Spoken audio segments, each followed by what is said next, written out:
Hi, good morning, everybody. I,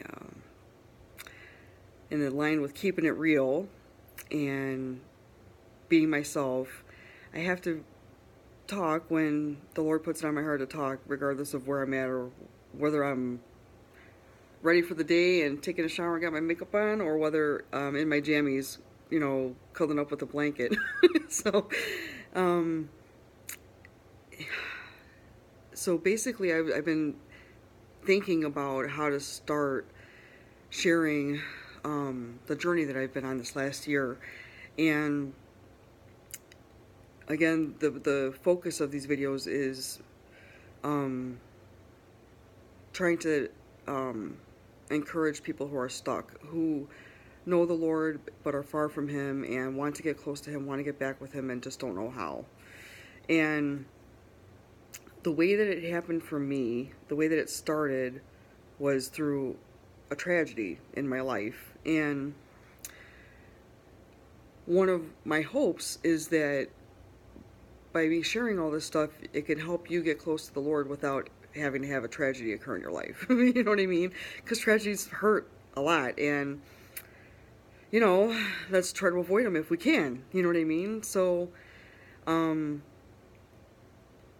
so basically, I was gonna share a little bit about where I was before the journey started. Um, I would say I'm not even sure when it started fading away and becoming. I got so far from God. Um, I think I was struggling for a long time. It's like I was going through the motions and going to church and trying to do the right thing and trying,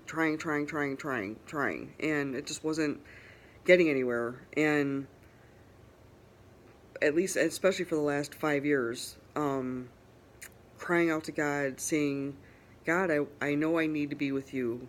And actually, my life really sucked for the last few years, and um, I didn't know how to make it better. And it turns out I actually was in some counseling, and the word depressed came out. They said that I was depressed, and I'm like, really? I mean, I didn't even see that. But when I look back, I mean, um, I did not feel good about myself. I was always wearing dark colors. I wanted to be alone all the time. I didn't want to be around people. Kind of signs of depression, and I just never really knew it. And I was addicted to a game on my phone, and that was my escape. And I would sit for hours playing on my phone and let everything else in my life go. I mean, I basically did the basics. I did the dishes, washed the laundry, but if it didn't have to get done, it didn't get done. And including wasn't taking care of myself either. I didn't love myself, and so I was in a very dark, bad place. And I had been crying out to God for a while, saying, I want to be with you, God. Do whatever it takes. Knock me upside my head to bring me back to you. Well, I got knocked upside my head, and it hurt.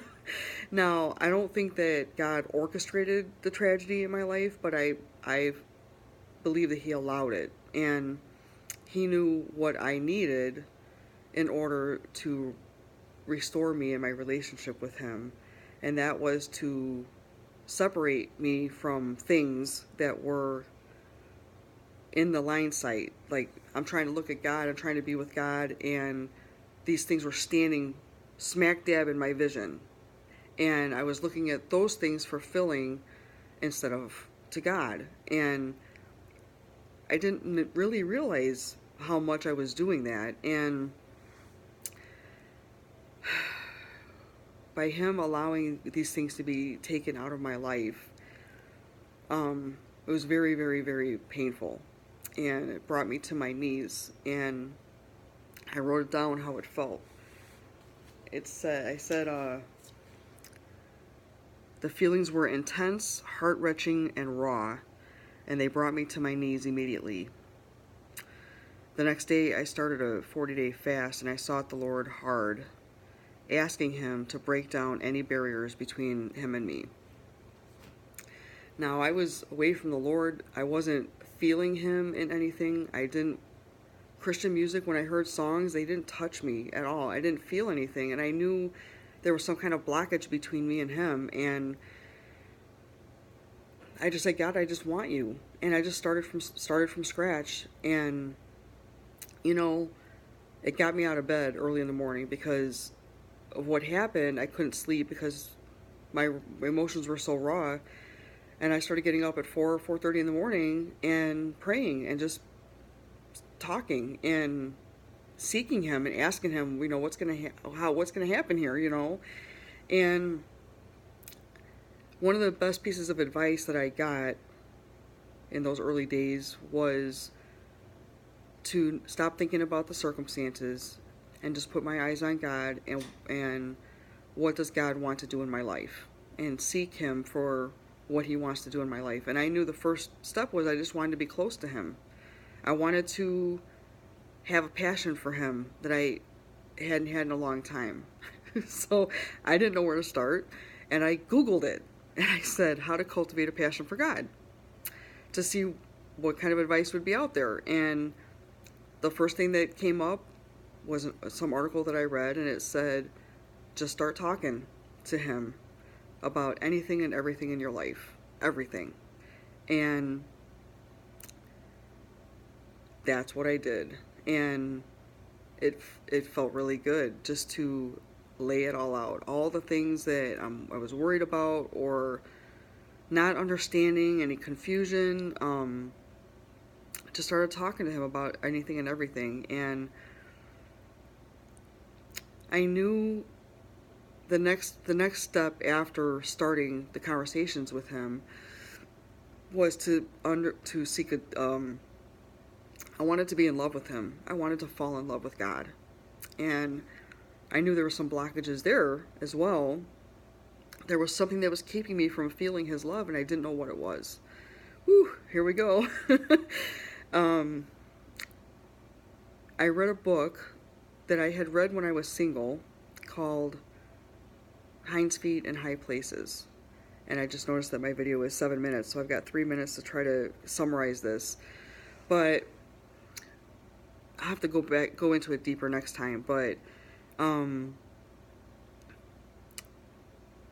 it's basically the main character in the story is much afraid, and she's on a journey with the chief shepherd. And through the journey, at each different place in her journey, like every different milestone, she was asked to surrender to him and to trust him.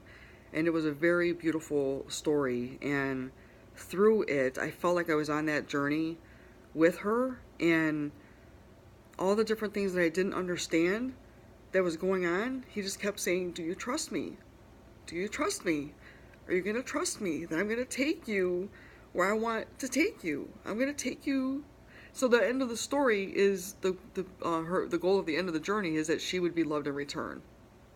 And I know that there's so many of us that's all we want is to be loved. And ultimately, the only person who can really fill that place in your heart, and I know some of us that have been Christians for so long, we've heard it so many times that he's the only one that can fill that void. And it became real to me through that book.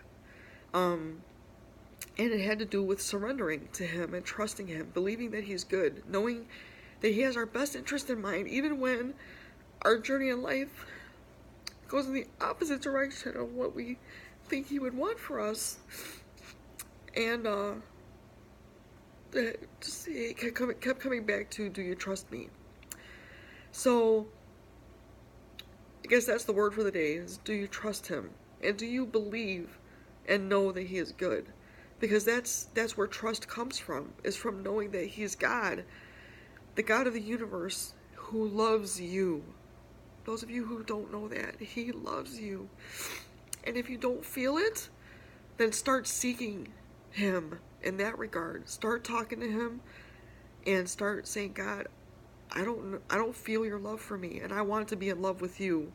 So take me deeper. Ask him to take you deeper.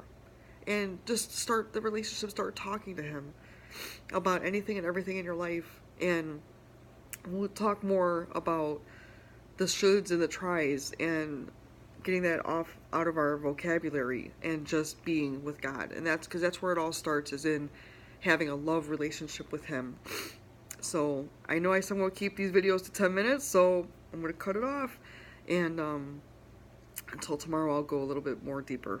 Okay? Bye.